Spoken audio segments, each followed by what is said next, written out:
Hello, and welcome to my weekly cybersecurity roundup, which I'm now calling the Trippl3 Cyber Roundup. And that really covers three breaches, three sets of countermeasures for those breaches, and three takeaway for you to implement practically across your business. And in this week's first Trippl3 Roundup, I'll be covering the European data breach, a European data breach, which is the Europa.eu. So it's the European Commission, that is. And it is said that an attacker compromised their website via targeting their cloud accounts, and their cloud accounts were compromised, and access to their configuration files, the configuration files were compromised, and all the public cloud credentials. Now, what data was involved? Well, the data that was involved included usernames, passwords, email addresses for employees and partners.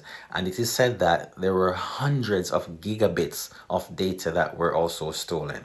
Now, what's the likely impact here?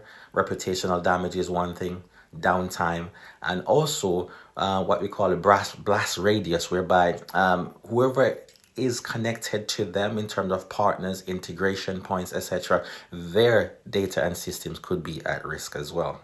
So what are some of the controls that you could put in place to mitigate or eliminate or prevent this from happening if you're similar platforms or other companies that actually have platforms of hosted on in the cloud environments? Well, you could implement what's called multi-factor authentication, something you know, something you have, something you are. So it's a mix of passwords, tokens, and pins that would be sent to your devices or an email, for example. You could also segment the public-facing platform from the back-end database infrastructure and have some level of security in between as well to validate user access at all times, whoever is accessing those systems.